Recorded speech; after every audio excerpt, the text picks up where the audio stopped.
You meet someone at a networking event. They introduce themselves, you smile, shake their hands, have a genuinely good conversation, and 30 seconds later, their name is completely gone from your memory.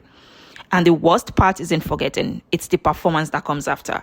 The strategic eye contact to avoid saying their name. The casual, hey you, dressed up as warmth. The internal panic when someone asks, do you remember so and so?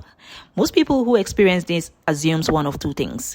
Either they are not paying enough attention or something is just slightly wrong with their memory. Both of those are incorrect because neuroscientists who study memory encoding have found something that reframes this completely. Forgetting names isn't a memory failure. It's a memory choice. One your brain makes before you're even conscious of it. And the reason it makes that choice reveals something about how your brain processes the world that most people with perfect name recall will never experience. But to understand what that trade-off actually is, we need to go inside the moment the name is spoken. Because the problem doesn't start when you try to remember, it starts in the first 3 seconds of hearing it. And what your brain is doing in those 3 seconds is the whole story. Here's what happens in your brain. The moment someone tells you their name, the name enters through your auditory cortex. Just sound at first. No meaning attached to it yet. For it to become a memory, it needs to travel to the hippocampus, get tagged as important, and get filed into long-term storage. That entire process takes focused cognitive resources. Your brain has to actively decide this is worth keeping. But here is the problem. For some people, the moment a new person appears, the brain doesn't go to the name. It goes to the face, the micro expressions, the body language, the energy in the room when this person walked in, the way they said hello, whether it was confident or rehearsed, the slight tension around their eyes when they mention what they do for work. Your brain is running a full psychological profile on a person you met 4 seconds ago. And all of that processing, the reading, the analyzing, the pattern matching happens in the same cognitive moment as the name. They compete for the same resources, and for brains wired towards people reading, the profile wins every single time. Neuroscientist and memory researcher Dr. Carmen West calls this cognitive bandwidth allocation. The brain has a fixed amount of processing power, and it will always route that power towards whatever it has been trained to prioritize.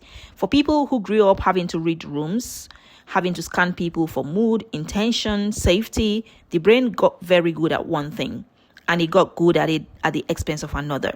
It became a people reading machine. And names, which are basically arbitrary sounds assigned to humans at birth, ranked low on that list of things that actually told it anything useful. Think about it from the brain's perspective. A name tells you nothing, but the way someone's shoulders drop when they are uncomfortable, the way their laugh changes when they are performing versus when they are genuine, the way they make eye contact when they are interested and look slightly past you when they are not, that's data.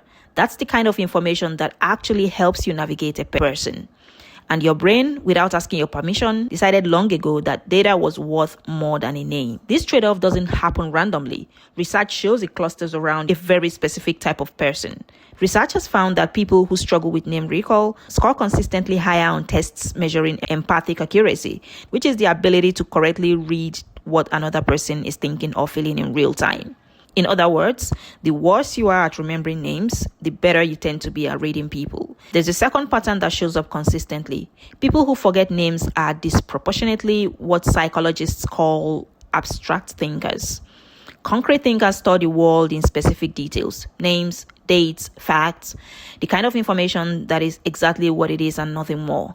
Abstract thinkers, they store the world in patterns, impressions, feelings, meanings, the kind of information that points towards something larger. Now, here's the practical piece, because understanding why your brain does this doesn't automatically fix it. The reason name recall is fixable without changing anything fundamental about how you think is because the problem is in storage. It's entry. The name never gets encoded properly in the first place. The fix is simple, but it requires attention. The moment someone tells you their name, pause the profile just for 2 seconds. Repeat the name once in your head. Use it once in the next sentence. Kind of like, that's really interesting, Mike. That repetition, it creates a brief encoding window. It gives the hippocampus just enough signal to tag the name as worth keeping before your brain sprints back to reading everything else about your room. You're just buying the name 2 seconds to get through the door. Because here's the thing, your brain isn't broken, it's specialized. It made a trade a long time ago. Depth over detail, people over labels, and it has been running that trade every single day since. If this video made you feel a little better about yourself, like and subscribe, and I'll see you in the next one.